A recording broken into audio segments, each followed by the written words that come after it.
So if you looked in their program, I promised that I would talk about learning to lose. And so I was wondering how many of you have read the book, How to Lose Friends and Be Easily Influenced?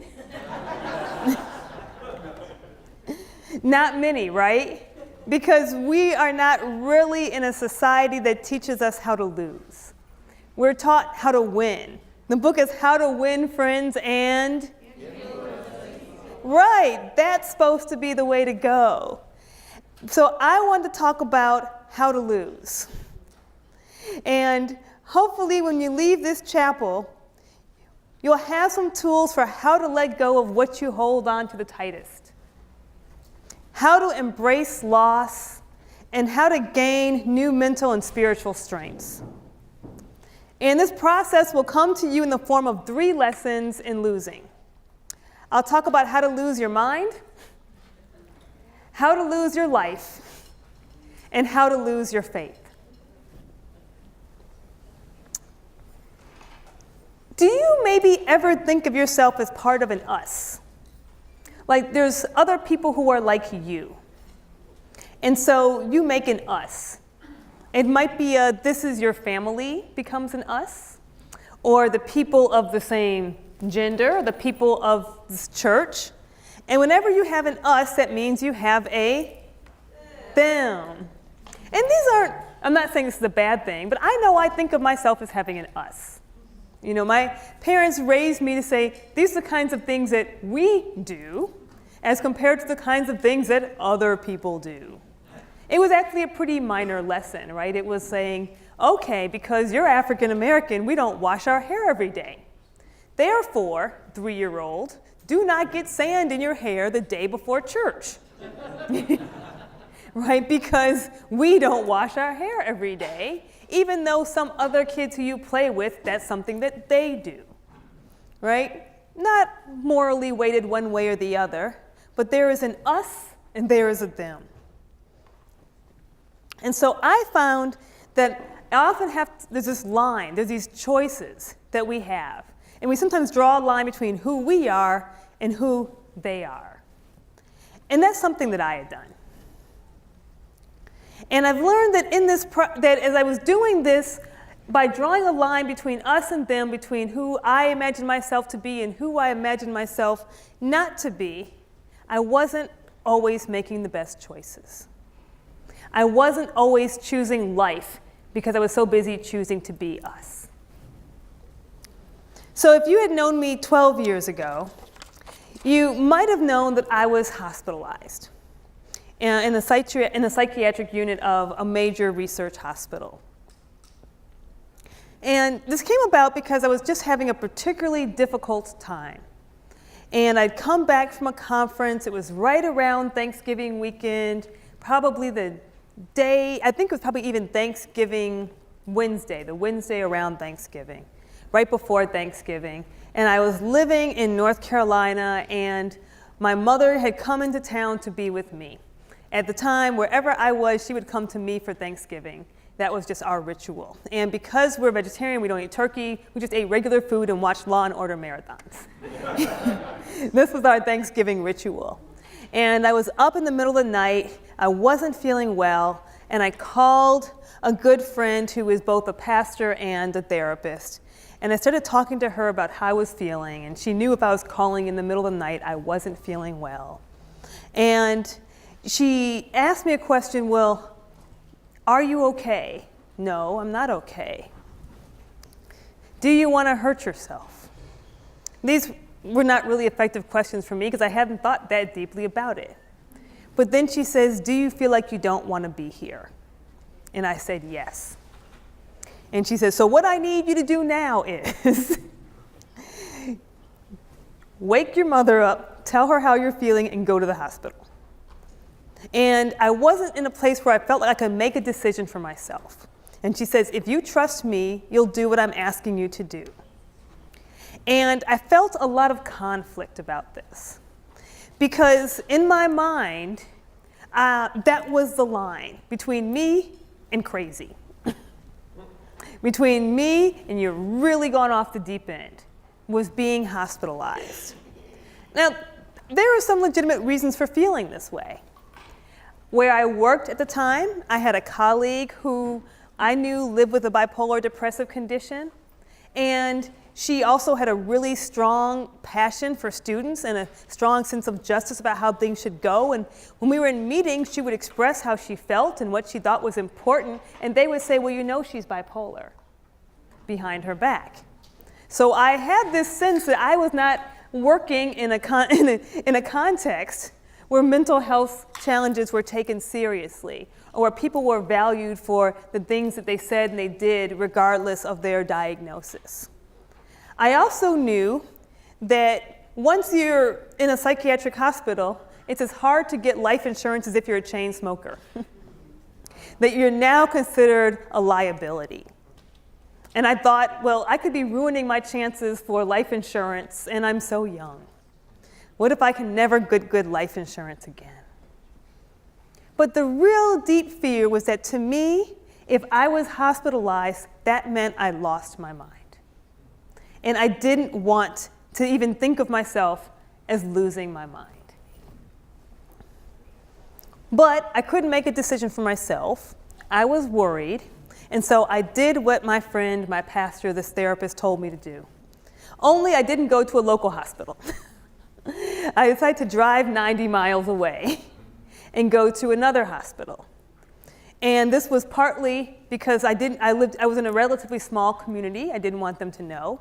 But I also wanted to go to a research center because I figured, well, they're researchers, they might know more. And they may have newer technology, newer treatments, they might better understand my condition. I was around people who didn't exactly know the difference between bipolar 1 and bipolar 2. And so I was like, I want to make sure they know my condition and they treat me well. And so got up in the morning and drove to this hospital. And so here's what happens, though. I get to the hospital. There aren't a whole lot of people around because it's a holiday weekend. And as you may know, if you even just watch TV, they start taking all these things from you.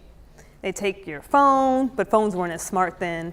They take your shoes, they take your shoelaces. They took my dental floss. I was like, what could I possibly do with dental floss? They're like, oh, if only you knew what you could do with dental floss. So they're taking all these things that seem really normal for me. And I get there and they take your medicines and they kind of want you to start from scratch. And I get there and I go to sleep. And I have this great long rest. And then I wake up in the morning and somebody gives me breakfast. And I go back to my little room and they've made the bed. And I'm like, this is great. This is like a spiritual retreat. All the things that were so hard for me and that I put so much energy into doing, into getting up, into getting dressed, into getting breakfast just to get to work, I didn't have to do anymore. And it was a respite. I was like, if you bang some bells, it's like they're monks here, right? And so I didn't know that all this time I was afraid of losing my mind. And once I got past that fear, I got a retreat, right? I got somebody who would take care of the things I couldn't do so I could begin to focus on what was challenging. And I didn't know that the third most common cause of hospitalization are mood disorders, depression, bipolars. So basically, I was so worried about being them, I didn't even know I was in the in crowd. And so all these people, like myself, who don't want to talk about it, who are unashamed, who are ashamed to seek help, to be hospitalized, who draw the line in the sand, I was in the in crowd anyway. What did I have to worry about? What did I have to lose? But I had drawn this line in the sand between me and those crazy people. What is your line in the sand? Where do you draw that line between where you feel you are and where you're afraid to be?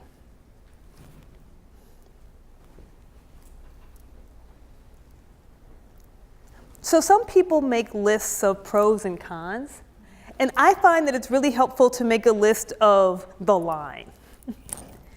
And so you might try this, like write down what your line is. And then, you can do it right now, but do it later. What's the worst thing that could happen if you cross that line? What's the worst thing on the other side of the line? And what actually happened is that hospitalization was my line, and the line moved. But being hospitalized prompted me to take my condition seriously. I really hadn't taken it seriously. As long as I was drawing a line between me and them, what I thought was normal and what I thought was crazy, like I'm a little bit crazy, but I haven't lost my mind. Once I stopped being afraid to lose my mind, to go over that line, it was choosing me. It was me choosing, it's more important for me to be alive than to pay attention to the line. It's more important for me to not feel I don't want to be here than to think about the line. It was more important for me to choose life than to worry about the implications of my life insurance, which I didn't even have 10 years from then. It was more important to be alive than to care what my potential coworkers might have said about me if they knew. That was how I chose life. By really taking seriously that this could take me out. I'm worried about the line, but I need to be worried about life. And so I would say the most important lesson to learn about losing your mind is that you should choose life. Life is more important than the line. And as you cross the lines you've drawn in the sand, and as you lose your mind, you'll find that you'll be stronger and saner than you thought was possible. You might even get a retreat. You'll have faced a great fear and jumped right into it. And then you'll find, just like I did, I wasn't actually in the hospital alone. There were at least 7 other people there. And that choosing life isn't this solo act, but one that other people are willing to help you with. One that other people are willing to jump in with you. One where there's somebody who says, if you can't make the decision and you trust me, do what I'm telling you to do.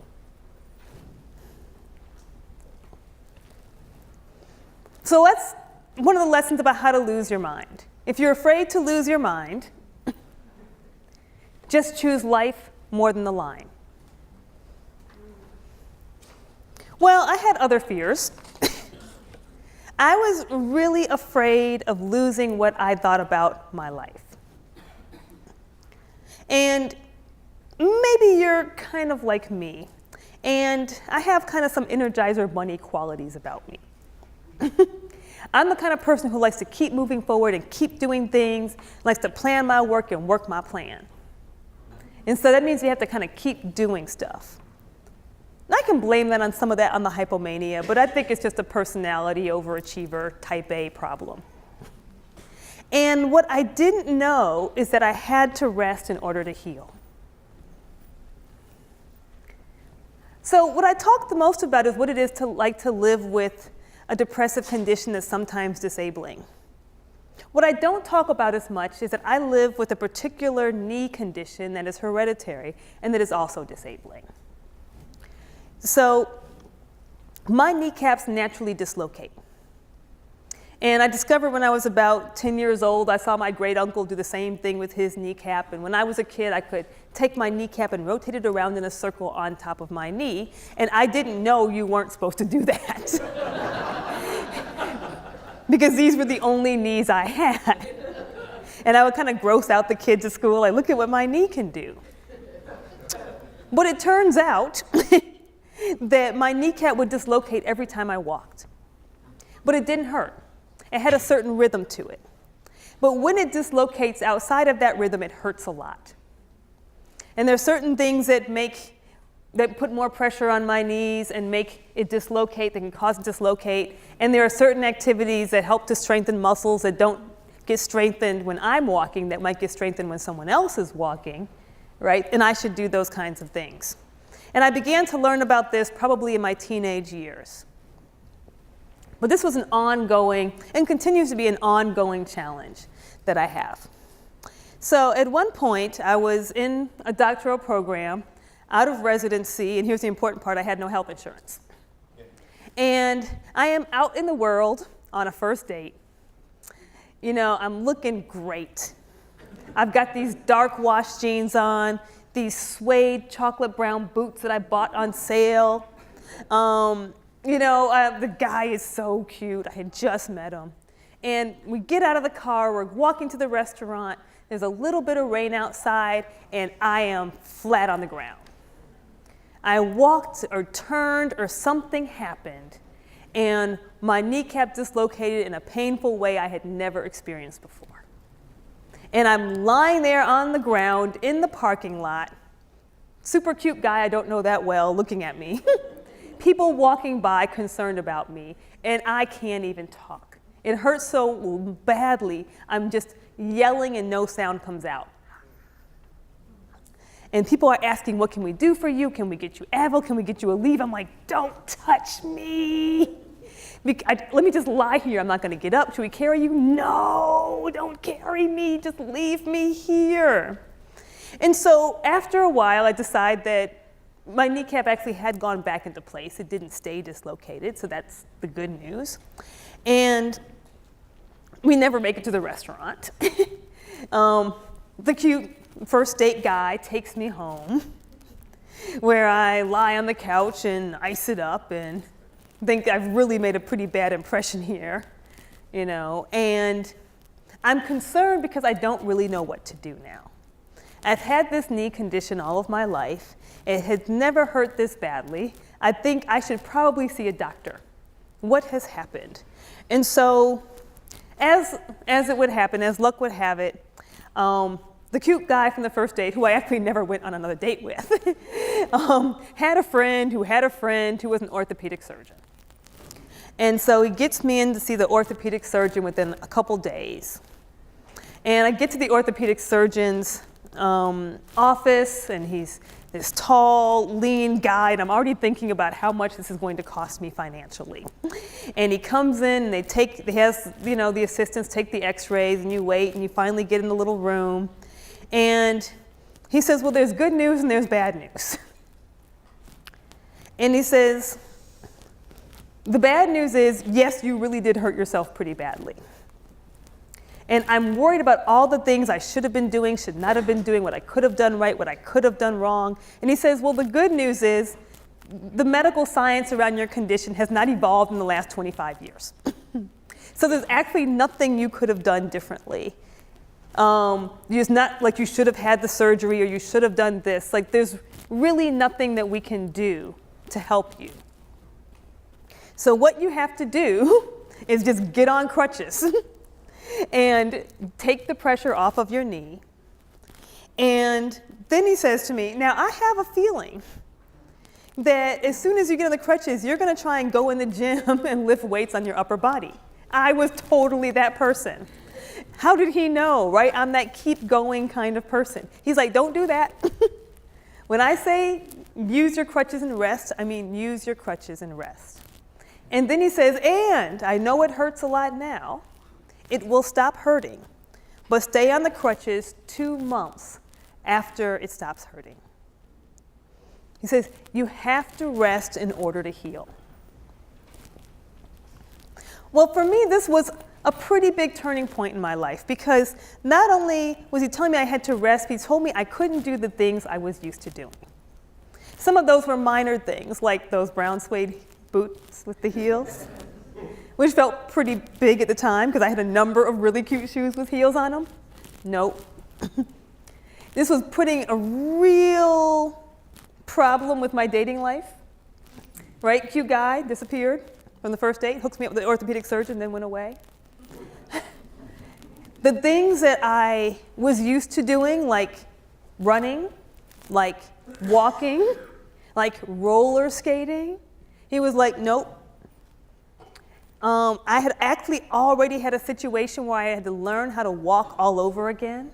The way I walked was going to wear down all the cartilage in my knee, and so I had to have physical therapy to teach me how to walk again. But the things that I had done that kept to be active, the things that were part of the athletics I grew up with, no more of that. And when you're telling me when I'm in great pain, I'm like, I won't do it. I promise I won't do it. But the minute it stopped hurting, I was ready to go. And I remembered, in fact, the orthopedic surgeon called me about a month later and said, don't get off the crutches yet. I must be a type that he knew this was going to happen. So I didn't. I stayed on the crutches another 2 months. I wore tennis shoes everywhere. I know, not the end of the world, but I had cute boots. And I had to learn something new. I had to learn how to stay physically active in a way that wasn't going to hurt my knees anymore. Which meant, for me, I had to learn how to ride a bike. Not a big deal, but if you don't know how to ride a bike, it kind of is a problem. And so I had to learn how to ride a bike, which is much harder to do in your late 20s than it is when you're about 6 or 7. Not that I couldn't have learned as a child, I just didn't care because I was roller skating. I was a roller skater, I was not a bicycler. So I had to learn this childhood skill at an older age, much harder. You fall harder, it hurts more when you fall when you're older. You will fall. Again, the pads that you have to wear so that you don't get too hurt, not cute, right? Which mattered to me at the time. And now I'm an avid cycler. If you follow me on any social media, this is not just what I do for exercise, but actually my spiritual practice. It is where I find myself out in the world, generally alone with God, and able to see and experience what is most holy in new ways. But I only could do that because I had to rest. If I had gotten right back in those, thrown the crutches aside and gotten back in the gym, I would have been even more deeply injured. So for me, I keep crutches in my closet. I own crutches because I never know if I'm going to have to take pressure off of my knees. But now it doesn't bother me because I know that I have to rest in order to heal. What does rest look like for you?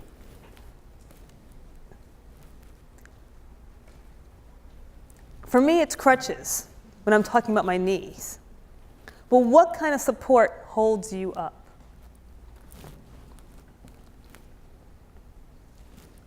What do you have in your closet that will take pressure off of what hurts? It turned out that I would think about this years later when I had to make a decision about going on psychotropic medication, which I also was part of that line of separating me from them. You know, I was not, that was truly losing your mind, that was truly losing your life was medication. People ask me this all the time, what do you think about medication?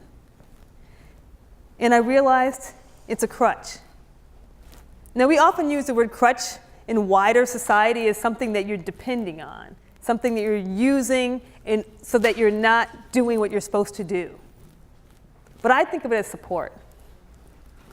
I think of it as something that allows you to rest so you can heal. Something that allows you to take pressure off of the hard places.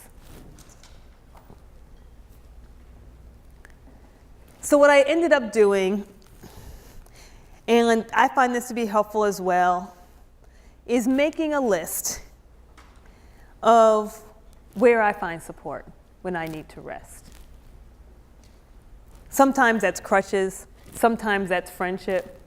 Right now, stand-up comedy on Netflix is one of my big crutches. When I need to rest my brain and stop working it so hard and just laugh, that's one of the ways in which I rest in order to heal. Now here's the secret. When I was 9 years old, the orthopedic surgeon told me to learn how to ride a bike. But I didn't want to, because that wasn't how I was making my way in the world. I was a runner. I was a roller skater. I had to lose those parts of my life. I had to have someone say, "You're lucky you can walk without pain." I had to be willing to give those things up and learn something new so that I could heal. And so staying on those crutches 2 months after it stopped hurting gave my body the space to rest in order to heal. Taking medication gives my brain a vacation from working so hard just to do really simple, functional things. And I think if you're willing to rest in order to heal, you'll find you can do things you didn't know you could do. You can do something, you can do more than you could have done before, or you can do something new, or you can do it with greater confidence and greater skill because you've given yourself the support to rest. So I talked about how I was going to talk about losing and the lessons that come in losing. And that if you are willing to lose your life, willing to lose your lifestyle, willing to lose the things that you hold on to, for me I was like Tootie and I was roller skating. Willing to lose those things, you can learn that you can rest and that you have to rest in order to heal. Well, I was also afraid of losing my faith. Has anyone ever felt like they've lost their faith? You don't have to raise your hands. I can't see you anyway, it's dark. So you can raise your hands just for each other. If you grew up like I did, that was a spiritual bad thing, right? Losing faith, losing hope was the thing that wasn't supposed to happen. You couldn't go to church and say, "I lost faith," right? Because good, faithful people keep the faith. That's what the expression says. Not good, faithful people lose the faith. But I have found that if you experience challenges, if you lose someone you love, if you've known any kind of suffering, there will often be a loss of faith. As many people know, I've been very public about the fact that I'm a survivor of sexual violence. And in the immediate aftermath of the experience of rape, I lost my faith. Because I had before then the faith in the kind of God that parts the Red Sea. And the kind of God that creates burning bushes that are not consumed. The kind of God that would swoop in and fix your life if you pray for it and ask for it. And I prayed for it and asked for it, and it did not happen, and so I lost my faith. But I also learned that your faith will find you.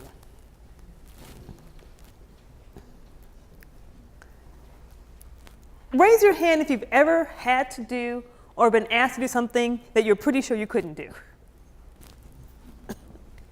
You're like, "I don't know how to do that. I can't do that. That's not my thing."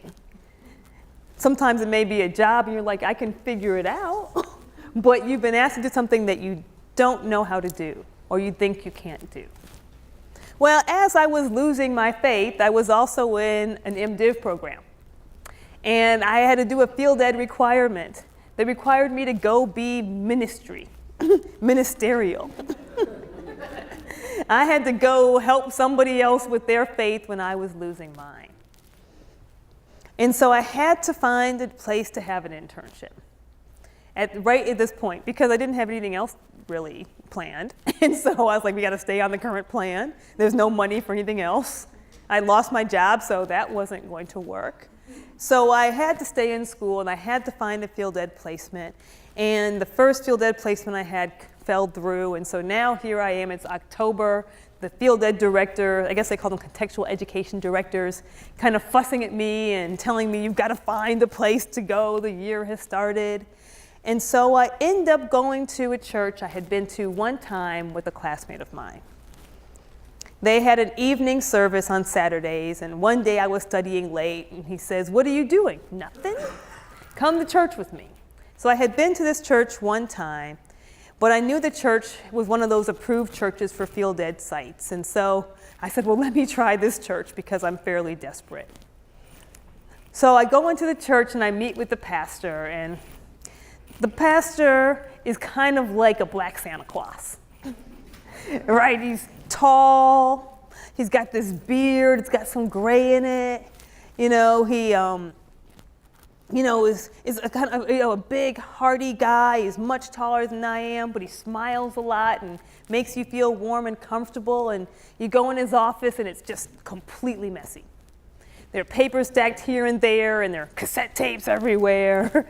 And I'm like, this is a sign of a strong mind, right? A messy office. And so I get here, and I need something from him. I need a place to do ministry. And at this point, I've been through a bit of therapy, so I'm able to find the language and talk about what's wrong. And so I get here and I say, okay, I know I have to be a minister. I know I'm supposed to learn about this calling that I have on my life. I would like for you to let me in, but here's the problem. I don't know until I wake up if it's going to be a good day or a bad day.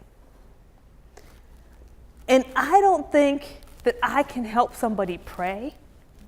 I don't think that I can minister to anybody. In fact, I really need someone to minister to me.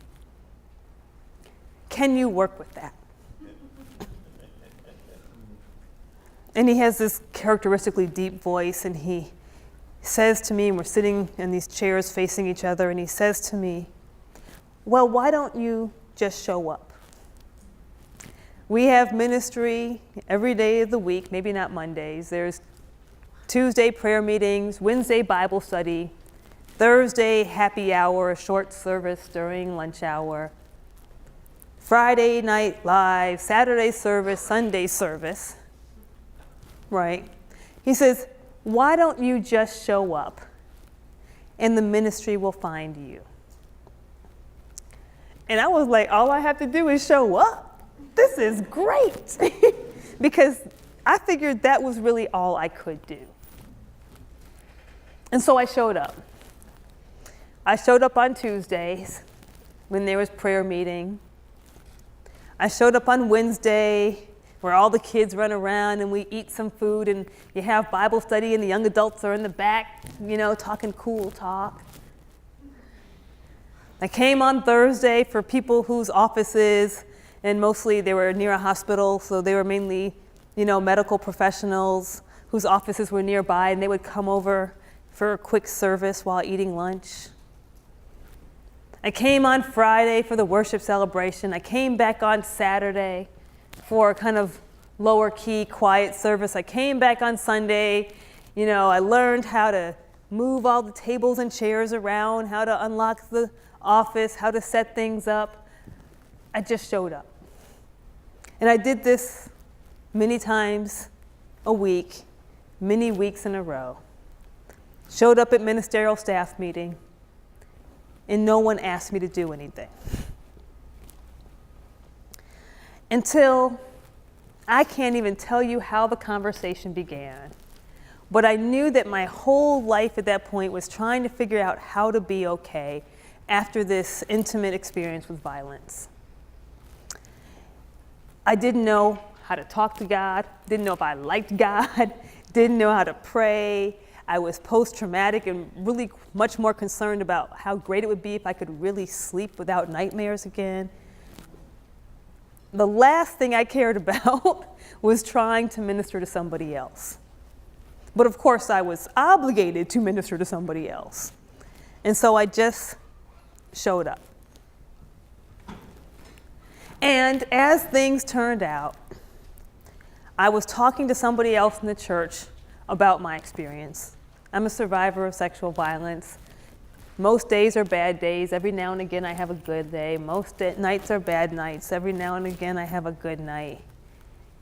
And the person said to me, I believe it was another leader in the church, but not a minister, I remember exactly what happened. I came and I said to the person, I'm trying to figure out how I can get back to God. I'm trying to figure out what would help my relationship with God. And I said, well, maybe if I drew on the rituals of my faith, maybe if I had a laying on of hands, or maybe if there was some ceremony about healing, do you think that maybe on a Monday or sometime when the church isn't being used, I could put together something small with my friends who know what's going on with me, and that might help? And I remember they said, well, it's probably not just you. So I talked to the pastor about it, thinking, you don't have the authority to give me space in the church. I need to be asking the right person. So I go back to my Santa Claus-like pastor, and I said, do you think I could do this? And he says, not a problem, whatever you need, but I want you to think bigger. And so that was in December. And by May of that year, we had started a church ministry that became a nonprofit organization called the Dina Project, which was an organized response to sexual violence in the communities. And we had mental health professionals working with social workers, working with clergy, and we had a worship service where we talked about rape from the pulpit. And we talked about what it might mean to heal from sexual violence and how we wrestle with our faith in the midst of that. And you know, I think it was because I was okay in talking about how I had lost my faith. And because I had a pastor who didn't need me to have perfect faith, I was there when my faith found me. In fact, I actually suspect that this is why mainline religions in the US are always talking about losing so many churchgoers. Because either the churches say or people have got it in their head that you have to be a certain kind of person. You have to be a faithful person, and you have to be a good person, and you have to believe a certain way in order to be part of church. And then they think, but I'm not that person. But this lesson suggests that if you lose your faith, all you have to do is show up. And if you show up, your faith will find you. I wasn't trying to be a leader. I was just trying to blend in with everybody else. And when I wasn't paying attention, my faith found me. Where are you showing up? Are there places where you're a participant and not a leader? Where might you find purpose in places where you already are? Where is that place that you just go? Is it a garden? Is it a park? Is it the gym? Is it possible your faith might find you where you already are?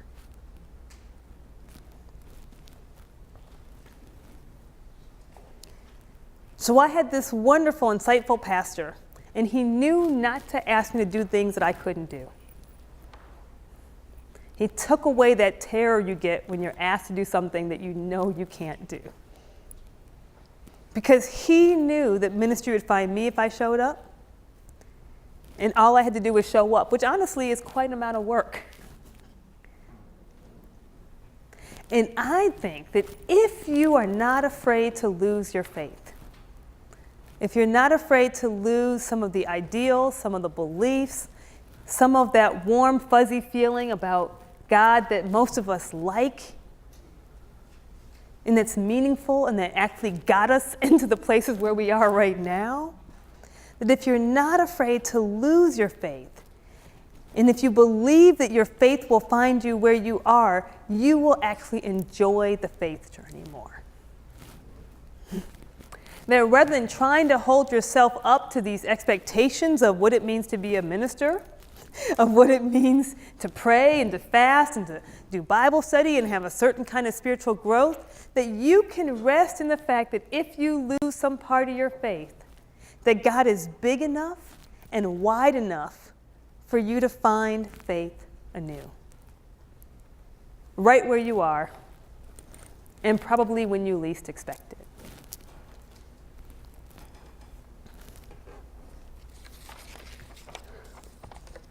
So I think we should do a better job of teaching us how to lose. Because we do. It's going to happen anyway. We won't always win. But more importantly is that most of us, if you're like me, you're crippled by the fear of the loss. You're afraid to lose your mind, afraid to lose parts of your life that you know and you're comfortable with, afraid to lose your faith. Those are the bad things that happen to other people. That's how I thought about it. But when I let go of that fear, when you let go of that fear, I think that we'll find much more strength. That there's strength in taking ourselves seriously enough to choose life more than the line. That there's strength in knowing that faith changes, faith evolves, faith grows. When we lose our faith, we'll find a new one. And that there's actually strength in resting enough so you can heal. In creating support structures in your life that let you heal. Because when we do this, and when we do this collectively, when we acknowledge that loss is actually part of the spiritual journey, we can learn how to lose. Now you might be thinking, well, this is really great for you, Monica, because you're one of those highly functional depressive people. Right? You have bipolar 2 and you have those kind of hypomanias that make you productive, but I have those hypomanias that make me anxious and irritable. But I like to think that it's not about the condition, it's not about my particular history, but it's about learning to lose. So as I mentioned before, I was a runner. I didn't mention I was not a good runner. But I wanted a letter jacket because all the cool kids had letter jackets. And it turns out I'm pretty bad at sports that involve balls. Volleyball, bad at it. Field hockey, softball. But I thought anyone can run. And so I joined the track team in high school. And my track coach puts me on the 400-meter dash. And this was a very small private school that I went to. Our track team was small. I grew up in Michigan, so you begin training in February, which means it's snowy outside when you're training. Nobody's happy about that. We kind of run and grumble all the way until you get to the track meets, which finally are in the spring and it's a bit warmer. And I asked my coach, okay, I'm getting ready to start. I know I'm going to go up to the 400 starting point. And I say, how do I pace myself? And she says, oh, just run really fast. Run as hard as you can. I was like, for 400 meters? Yes. So I start running, and I'm coming around that first bend, and I see somebody coming right outside of me who's passing me. Now this is where, if you're a good athlete and a good competitive athlete, you think, the person's going to beat me, let me run faster. I clearly remember thinking, I guess she's just faster than me. And of course I didn't win the race. I was like, good for her. She's faster than I am, way to go. And I didn't win. It didn't even bother me that I didn't win. I was fairly resolute that this was just probably not my skill set. But I kept running the 400-meter race. And once I got out of high school, I continued to run.